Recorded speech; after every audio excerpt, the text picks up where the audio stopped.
Top of the morning, Dan and Amy. We got to talk about this blowout July jobs number, of course, and we will do that momentarily. But first, as phase 4 COVID relief negotiations continue and seem to not be going particularly well, I don't know why Trump is keeping up appearances. He should just walk. Mark Meadows was on with Wolf Blitzer.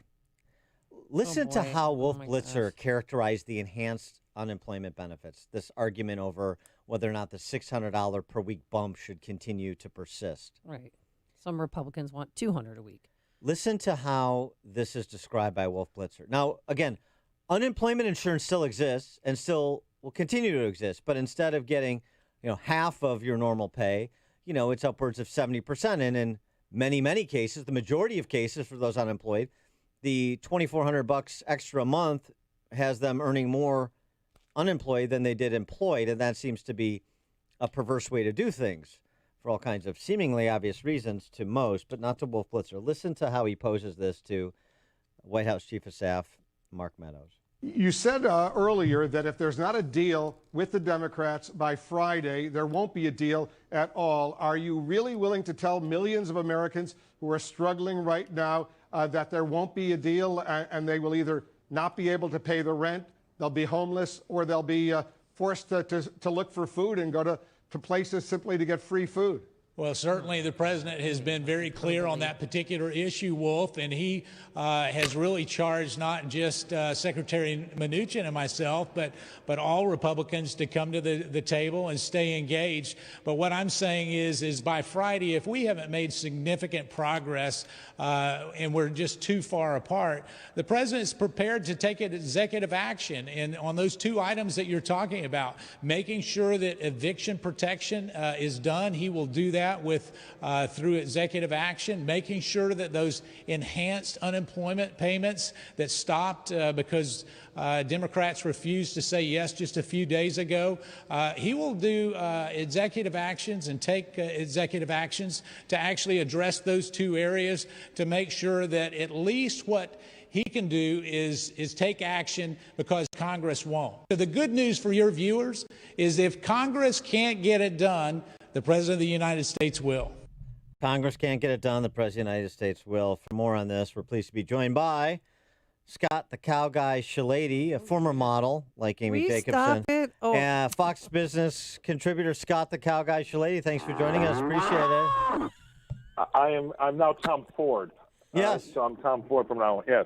Yes. Amazing. Yeah. Amazing. Yeah. He discovered that Amy Jacobson refers to herself in Google searches as a model. Scott, I thought I logged off on my computer, but I guess you can see what I Google search. And in my defense, I was looking up, I was trying to find my bio because I had to.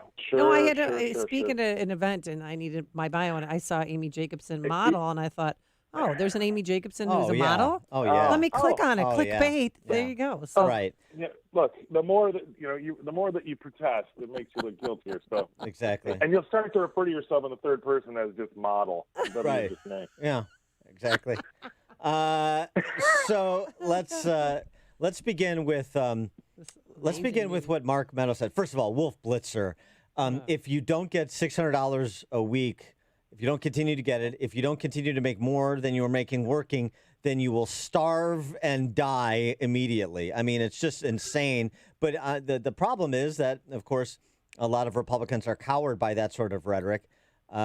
Should Trump take the opportunity now that there's a recognition Nancy Pelosi doesn't really want a deal, to walk away and just be done with this, particularly against the backdrop of 1.8 million new jobs in July? Yeah, I mean, there's so many things that play into it, but yes, I mean, I think that the general public can realize that they don't want to do a deal, and the difference between, say, $1 trillion and $3 trillion is obviously $2 trillion, but it's a massive chasm, and she's making. We all know it's so transparent why she doesn't want to do a deal, because the orange mad bad, anything that he does is bad. So. He should walk. Number one. Number two is, you're right. You still get unemployment. This is just whipped cream on top of your unemployment. And apparently Wolf Blitzer is having flashbacks to when he was a young 25-year-old in the last depression, standing in a food line.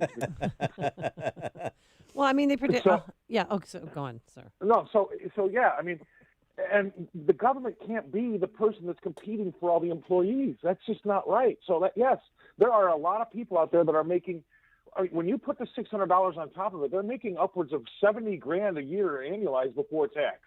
And a lot of them weren't ever making that before. So it's just absolutely ridiculous to think that that can go on. And here's another thing. They are the ones that are shutting us down.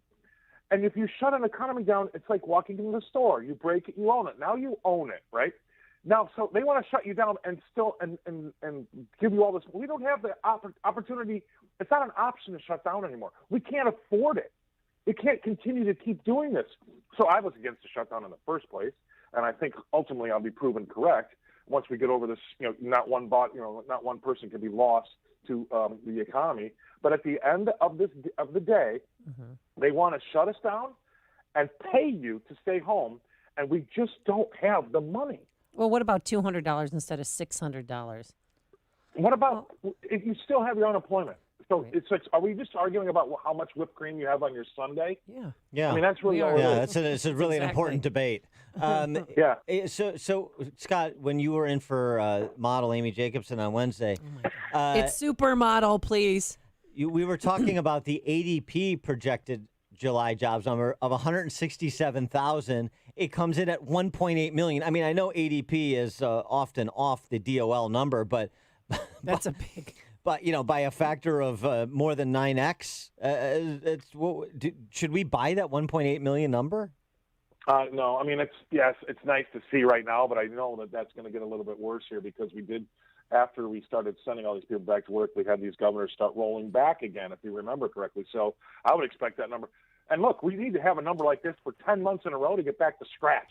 Yeah. I mean, we're still in dire straits, and let's celebrate the fact that we saw the unemployment rate come down to 10 point something. I don't have it in front of me, but 10.2. That's still a disaster. I mean, and we still haven't really got a true accounting of all the shops in Chicago that are just mom and pop shops that are gone for good. And here's another thing that I spoke to you about, Dan. If you're a young aspiring chef, right, and it's your dream to open up a restaurant, are you going to save up all your shekels now and plow them into this and borrow money from Granny and plow them into a restaurant that could easily be taken away from you in 2 years' time from the next virus, and now you're bankrupt and you've lost everything? I mean, this whole idea that the government has that heavy hand and could come in and tell you you are shut down is got to be sending shockwaves through every self-employed business owner in the country, because who wants to take that risk anymore except for chain restaurants and big box stores? That is going to be America for the next 10 years. Well, and I got to tell you, I know it's a lot better than what the Marxists are presenting or would do if they had complete control of the federal government. But yesterday, President Trump, I mean, much like with this discussion where you have Larry Kudlow, of all people, arguing that he's okay with the enhanced unemployment benefits at the $600 level in the short term and phasing them out over time. I mean, phase them out as, why don't the free marketeers, conservatives, they don't want to make an argument. They just don't want to. We agree. It is exactly what Malcolm Wallup said in 1992 before the Gingrich Revolution, the former senator from Wyoming. The difference between Republicans and Democrats right now is if the Democrats introduce a bill to burn down the Capitol, Republicans will compromise and agree to phase it in over 3 years. That's exactly that's exactly what you're getting from the Trump administration. I just don't understand a full-throated defense of what makes sense, incentives for people to work. And it's the same thing here. You get Trump imposing yesterday a 10% tariff on Canadian aluminum, where he was virtue signaling in front of Whirlpool factory workers in Ohio, saying Canada is somehow taking advantage of U.S. aluminum makers. I mean, what was the point of the USMCA, this wonderful trade deal, if it's just going to be more protectionist trade policy? I agree wholeheartedly, and I tell you, most of this I would have to say is just electioneering. Really, I don't know. I don't think that we'd be having this conversation going, if it was in the other side of the election. I don't think the $600 would come up. I mean, obviously the left would bring it up, but it would just be shot down. We just don't have the money. And I said on your show Wednesday, the difference between a million, a billion, and a trillion, if they're seconds, a million seconds is 11 and a half days. A billion seconds is 31 3/4 years. And a trillion seconds equals 31,710 years. And we're talking trillions. We're at the point now where we're going to be spending roughly $1 trillion a month for 5 months. That's a disaster. We were not healthy going into the pandemic, by the way, either. We thought we were healthy, and nobody really wanted to drill down and look at this economy because we were teetering as it was. So if we're going to spend $5 trillion, have the Fed backstop the stock market. I mean, folks, we haven't had even a true accounting of all the small businesses that have gone out of business. This is going. We're going to be talking about pandemic or coronavirus deaths on your television screen for the next 10 years. Okay, I'm not kidding you. It's just going to be the way it is because it's going to be cold, flu, and COVID season. You're not going to get any cold and flu numbers, just COVID numbers, right? You're not going to fill a stadium. I don't know how long that's going to be. Maybe 2023. When are they going to let people back into the stadium? How about if you own a bar and you are barely covering your nut around Wrigley Field? It's over. And then if you're the owner of the building, you can't rent it out because no one's going to touch it until we know what's going on. So this is a historic proportions, and I've been screaming from the top of the mountain, and everybody's just got the Pollyannish, what their head in the sand, whistling by the graveyard. So here, two things you want government to do. This is really at the state level with respect to the lockdowns. That's pretty clear. At the federal level, is the only thing you want government to do to advance liability protection for enterprises so that they are not saddled with endless and largely frivolous litigation if they reopen their doors? That has to happen or nothing happens. Yep. I mean, that's got to be it because we're such a litigious society. We have to give these people. Obviously, you'll work with employees that can't make it back, and that's another problem, Dan, is that the government really wasn't out in front of this, and obviously mainstream media hates the government, so they've turned this issue into a psychological issue, which is terribly, terribly difficult to kind of pull back into the barn, right? So now we definitely have to do the liability issue, and somehow we have to make these people that would normally be intelligent individuals at the age of, say, 50 that now are too afraid to come out of their houses. I mean, there's a psychological warfare going on as well. So it's going to take a long time to convince. Even if you open up the economy tomorrow, 100%, we have no coronavirus, we give everybody liability, 60% of Americans still wouldn't go to a restaurant. I know. I mean, who are you expecting to be your new customers if you own said restaurant? I mean, it's just mind-boggling. And yesterday we had the highest numbers here in Illinois since May. So this mask thing really isn't working then, is it, Scott? Well, if the mask thing works, why would you put everybody in a mask and have them all go to school? Exactly. Or go to a game or go anywhere. Or keep all the violent felons in jail and just have them wear masks. Yeah. I mean, how stupid do they think we are? It's just that they shove this stuff down your throat. Well, first of all, they make you afraid, right, and then assume your stupidity, and then shove it down your throat like you're a goose getting ready for pâté. I mean, it's just insane. You sound hungry. Here's one of the questions. Since I took a substantive hit on Trump, I'll take one on Biden and the Marxists, too. Stakeholder capitalism. You've heard Joe Biden and others talk about stakeholder capitalism, not shareholder capitalism. We need to bring in all the stakeholders in the community that businesses do to make sure their views are represented, the policy proposals are considered when it comes to how these companies operate. Well, this is a very interesting piece in the Wall Street Journal from a couple of eggheads from Harvard who looked at how companies who signed on to this idea are actually performing. Business Roundtable, 180 major company CEOs committed to, quote, deliver value to all stakeholders. You know, the same that you're hearing from the left, stakeholder capitalism, which, you know, to be fair, which is a varietal of Marco Rubio's common good capitalism, which I don't like either. But anyway, continuing here, what they found, of the 48 companies that responded to their inquiry, only one CEO of the 180 companies, 48 responded, only one of the 48 that did, indicated the decision to sign the statement to be a stakeholder capitalist included adopting major change in corporate purpose was not approved by the board of directors. Only one was approved by the board of directors, I say. So 47 who indicated the decision, the signing of the statement was to adopt major changes in corporate purpose to move from shareholder to stakeholder. They didn't do it. Only one company's board of directors approved it.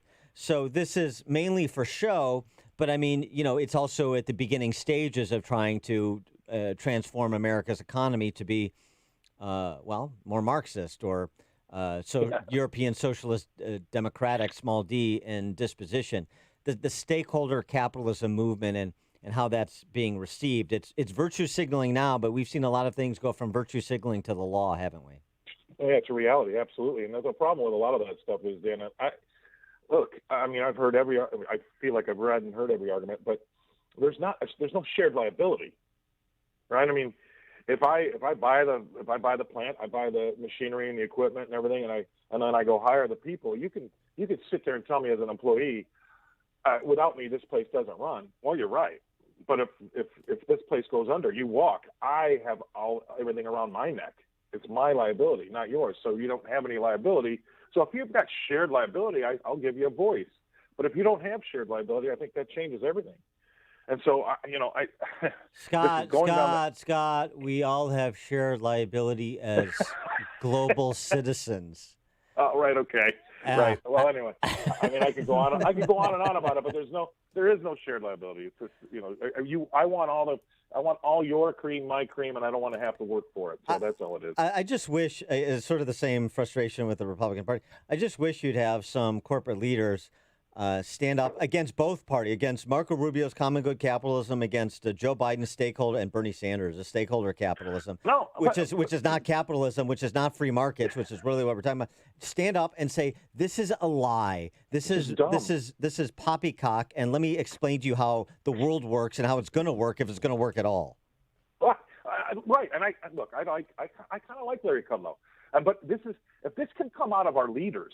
I want to be in the room. I want to be in the room where they say, okay, this is where the symptom where you start to fall in love with your captors comes in, right? Yeah. Stockholm syndrome. We're going to allow you to open up, which is crazy to say, right? And we're going to allow you to open up to 25 to 50% of your customer base, which means 25 to 50% of your overheads. But we're expecting you to pay 100% revenues. Expect you to pay 100% of your overheads. I can only have 25 to 50% of my revenues and have to pay 100% of my overheads. How many guys at the table nodded like bobblehead dolls? How did they do that? Who's thinking that's okay? I'm just going to go out of business slower. Thank you, master. I mean, I just don't understand. And they could come out and roll that out as a plan. First of all, I've been shut down for 4 months. Now I get to only have 25% of my revenue, and I still have to pay for this building? Are you insane? Who is running the ship here? That's the most common basic thing I don't understand, that they can come up with these dumb ideas that makes them look like they've never had a real job, and then watch everybody around them melt and destroy. Well, Scott, in less than an hour, Governor Pritzker is going to come out with more guidelines to prevent the spread of COVID-19. I can only imagine what it's going to be. It's a plan. It's called planned obsolescence, Scott. Yes. Scott the Cow Guy, Shellady, Fox Business regular. Scott, thanks as always for joining us. Appreciate it. See you. And he joined us on our turnkey.pro answer line. It's like a hot, steaming cup of information to start your day. It's Chicago's Morning Answer on AM 560. The Answer. Napa know-how. This month, Napa's got all kinds of motor oil deals that can save you some serious cash, like a 5-quart jug